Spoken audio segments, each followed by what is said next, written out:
Today is 6. So in this semester we will be discussing mainly two main subjects. One is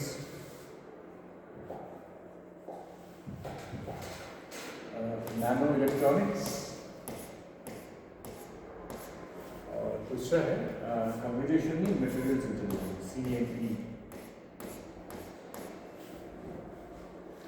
Nanoelectronics में we will discuss about how electronic devices के बारे में पढ़ेंगे, quantum devices के बारे में पढ़ेंगे, spintronics के बारे में पढ़ेंगे और computational materials engineering actually it spans over all different areas. इसमें कुछ एक particular area में हम लोग concentrate नहीं करेंगे.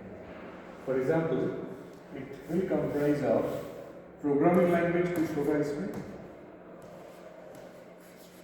Programming language मतलब Python. उसके बाद MATLAB codes. MATLAB codes जो कि क्लाउड का बारे में हम लोग करेंगे. इसका नाम है Octave online.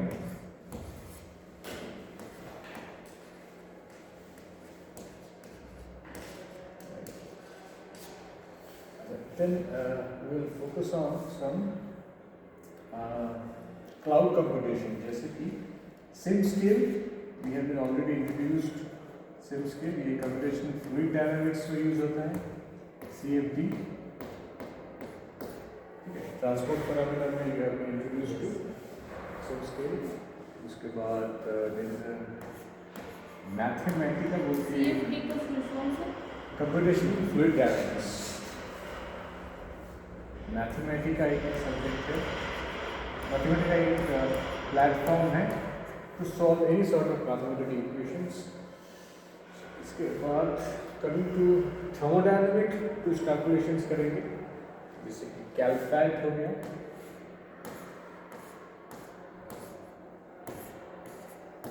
कैलफैट stands for calculation of phase diagrams. इसके ऊपर बेस करके then we will discuss about something called molecular dynamic simulations, MED simulations.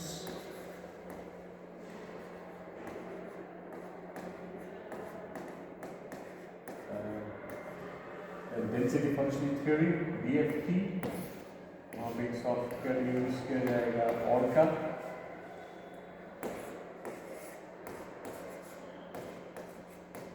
अच्छा, molecular dynamic simulation के लिए we will use a software called LAMMPS.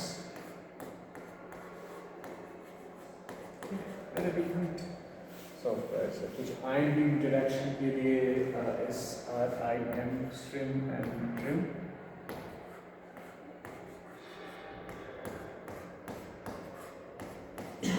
ऐसे करके there are different types of ways by which we will approach it. हम लोग using these different there are some programming languages. First of all, there are some softwares.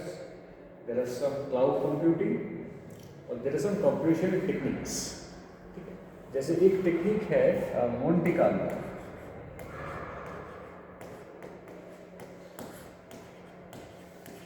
ठीक है, so you need to understand the difference between all these different aspects.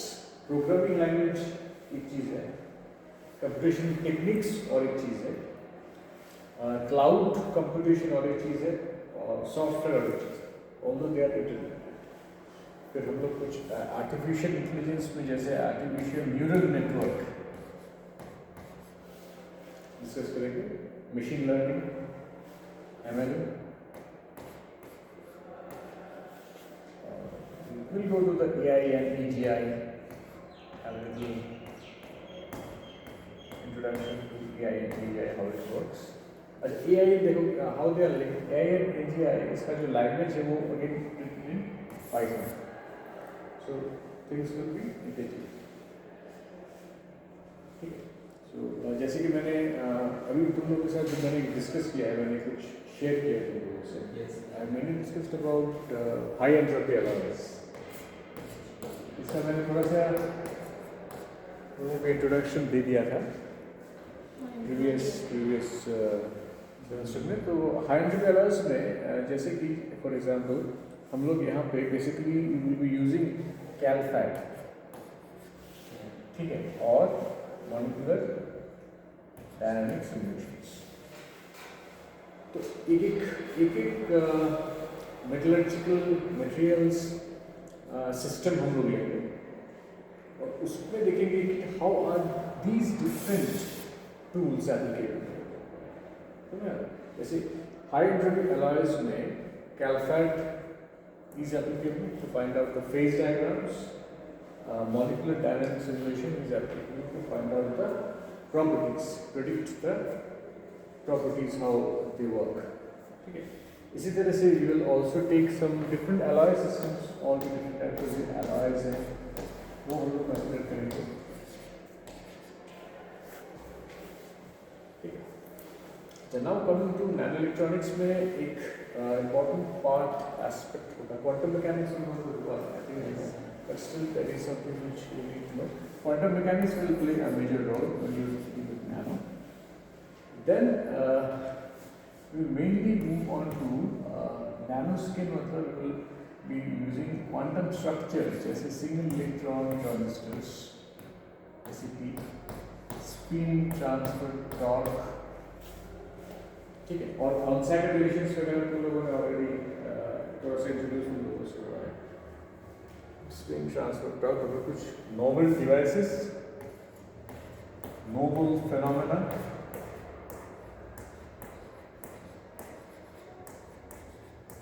And devices current concept, ठीक है। मैं कुछ recent publications syllabus पे दिया है एक प्लेटफॉर्म, लेकिन you should be aware of this publications जो हो रहा है उसके अंदर। ऑर्गेनिक इलेक्ट्रॉनिक्स शायद नहीं हुआ तुम लोगों को, जैसे जो कैसे तुम लोग लॉजिक गेट्स पर हो, मैं यूजिंग ऑर्गेनिक मॉलिक्यूल्स कैसे हम लोग गेट्स पर होते हैं, ठीक है। वो होगा रेजोनेटर्स जैसे cantilever resonators,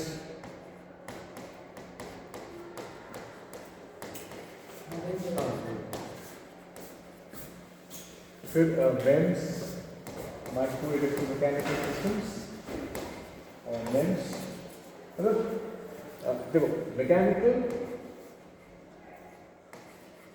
electrical, optical, acoustics, thermal और कुछ वगैरह मैग्नेटिक, ये डिफरेंट एस्पेक्ट्स हैं, all these are also interrelated to each other. Sir thermal के ऊपर क्या है? एक्रोस्टिक साउंड, ठीक है। तो इन सब का again they have a connection to quantum mechanics and nano electronics. Nano electronics में we will mainly focus on the devices, जो डिवाइस आजकल और इन द लैब है और आजकल जो process of making that is used and all to understand the devices. तो यहाँ पे जैसे in the case of computational materials engineering हम लोग एक एक सिस्टम को ले रहे हैं and we will try to understand कि उसमें ये सारे कैसे फिट होते हैं। जैसे हाई एनर्जी का ले लिया, उसमें देखेंगे कि ये जो डिफरेंट एस्पेक्ट्स है वो कैसे फिट होते हैं, ठीक है। उसी तरह से नैनो इलेक्ट्रॉनिक्स में मैं थोड़ा सा डिफरेंट अप्रोच यूज करूँगा। मैं कोई डिवाइस लेता हूँ, मोबाइल फोन हो सकता है, स्मार्टफोन हो सकता है, एनीथिंग। अब उस डिवाइस को हम लोग स्क्रूटनाइज करेंगे कि इसमें क्या क्या फिनोमेना हो रहा है। इस इलेक्ट्रॉन ट्रांसफर अगर हो रहा है, इलेक्ट्रॉन वेव फंक्शन का कुछ होता है, हो रहा है कि नहीं, कुछ टनलिंग फिनोमेना हो रहा है कि नहीं, कुछ डिटेक्शन हो रहा है कि नहीं, कुछ प्रोबिंग हो रहा है कि नहीं। So इससे क्या होगा कि again the different aspects बार-बार it will be revised and it will be clear, ठीक है। जैसे for example तुम जानते हो कि मैकेनिकल प्रॉपर्टीज, राइट। मैं जब इंडेंट करता हूँ या मैकेनिकल प्रॉपर्टी मैकेनिकल लोड देता हूँ तो उसमें डिफॉर्मेशन होता है, उसके साथ क्वांटम मैकेनिक्स से कुछ लिंक है? कैसे काम? मान लो मैंने कोई एक मेटल का टुकड़ा ले लिया और मैंने उसके ऊपर हथौड़े से मार दिया, bed will get me where. इसमें क्वांटम मैकेनिक्स क्या है? उसके बोलो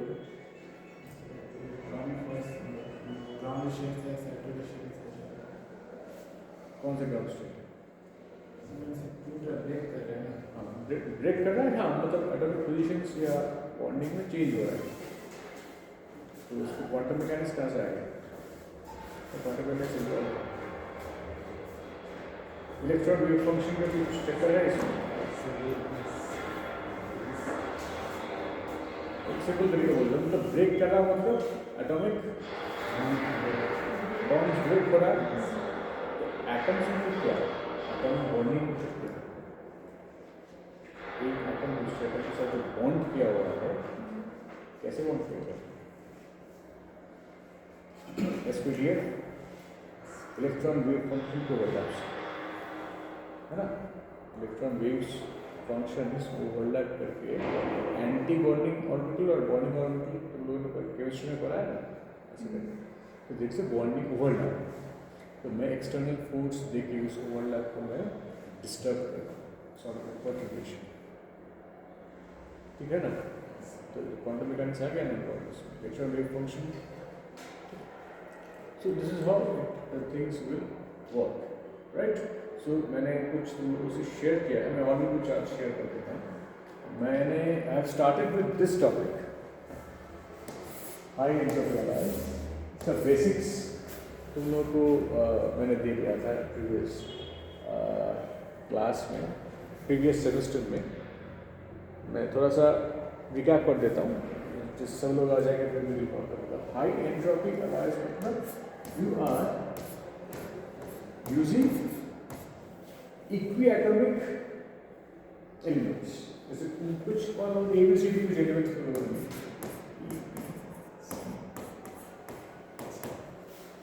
तो इन हर एक एलिमेंट का इक्विएटॉमिक इक्वल नंबर ऑफ परसेंटेज तो अगर एटम लेके to make a system such that वहाँ पे इसका एक डोमिनेंट क्रिस्टल स्ट्रक्चर, मान लो अगर इसका BCC है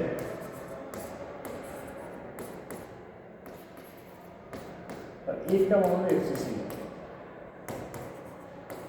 तो ये करके एक शॉर्ट रेंज ऑर्डर सॉर्टर बनता है। यहाँ पे कुछ एमोर्फस नहीं है, ठीक है? उसका only thing is that the configurational entropy, ये हाई कॉन्फिगरेशन एंट्रोपी, मतलब एंट्रोपी दो तरह का होता है, एक इसका कॉन्फिगरेशन एंट्रोपी हाई है because combination is very random. यहाँ पे जितने भी नंबर ऑफ एलिमेंट्स में यहाँ पे ऐड करूँगा, और अगर मैं 3, 5, 4 उस हिसाब से मेरा कॉन्फिगरेशनल एंट्रोपी चेंज हो, तो इस कॉन्फिगरेशनल एंट्रोपी की चेंज से और इनका जो एटॉमिक नंबर है, ये एटॉमिक साइज ये करीब करीब सिमिलर होता है, लेकिन थोड़ा सा भी अगर चेंज है तो उसमें इसमें leads to some sort of atomic distortion.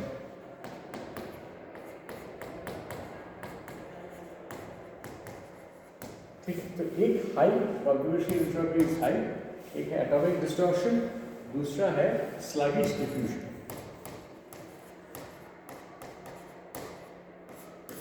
इसमें डिफ्यूजन होता है, हाँ डिफ्यूजन इसको स्लगिश होता है, तो स्ट्रॉन्गली डिफ्यूजन होने के लिए need to pass through different sites, ठीक है? इसको due to this equiatomic concentration of atoms and of similar size and high computational entropy, already its disorder इतना ज़्यादा है कि फिर से उसमें डिफ्यूजन होना थोड़ा सा डिफिकल्ट हो जाता है, इसलिए ये स्लगिश डिफ्यूजन। तो इन तीनों का इफेक्ट होता है, तो we get something called cocktail effect.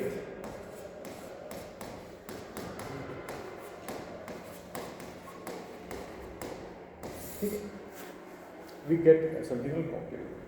अच्छा, एक high entropy alloy, high entropy alloy हम लोग क्यों यूज करते हैं? Because it gives you some special properties, जैसे हाई टेम्परेचर मैकेनिकल प्रॉपर्टीज, जो कि बेसिकली रिफ्रैक्टरी मटेरियल्स में होता है।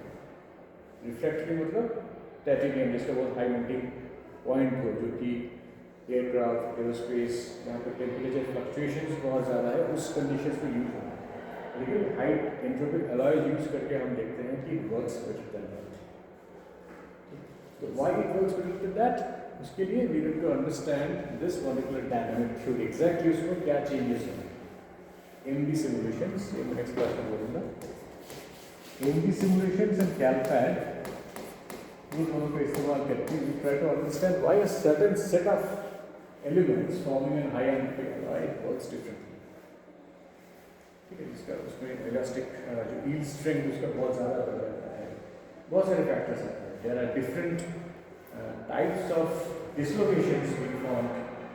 जैसे फॉर एग्जांपल BCC जो स्ट्रक्चर है या FCC स्ट्रक्चर है ना, उसमें एक परफेक्ट अगर FCC स्ट्रक्चर है, उसमें अगर मुझे किसी डिस्लोकेशन को रन कराना होगा तो उसका एक डिस्लोकेशन लाइन होगा। दैट डिस्लोकेशन लाइन इज 1/2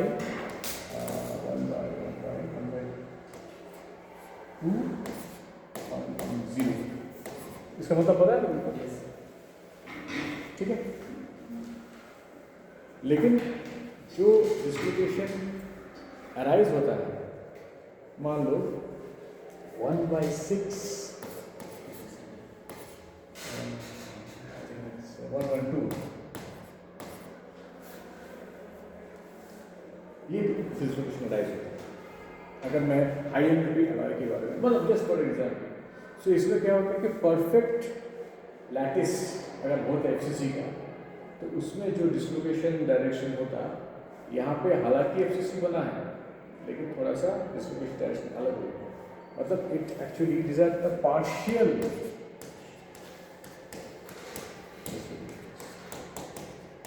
इसका मतलब क्या है, ये वाला जो डिस्लोकेशन ये इन दोनों पार्शियल डिस्लोकेशंस में ब्रेक कर जाता है। ठीक है, और इसी से जनरेट होता है स्टैकिंग फोर्स, राइट। तो देयर आर डिफरेंट डिस्लोकेशन, जैसे कि शॉकली डिस्लोकेशंस, ब्रांड डिस्लोकेशंस। तो हर एक इलेक्ट्रॉनिक सिस्टम को और अगर देख के उसमें हम लोग आइडेंटिफाई करने की कोशिश करेंगे कि इसमें कौन सा जा रहा है, कौन सा नहीं। ठीक है, तो Calphad will use Calphad there, we will use Python, will use molecular dynamic solutions there, और उसके साथ हम लोग पाइथन एंड मैटलैब यूज करके भी जहाँ जहाँ ज़रूरत पड़ेगा हम लोग प्रॉपर्टीज आइडेंटिफाई करने की कोशिश करेंगे। इससे क्या होगा, तुम्हारा कंप्यूटेशनल स्किल्स भी डेवलप होगा और you will have knowledge about the system as well.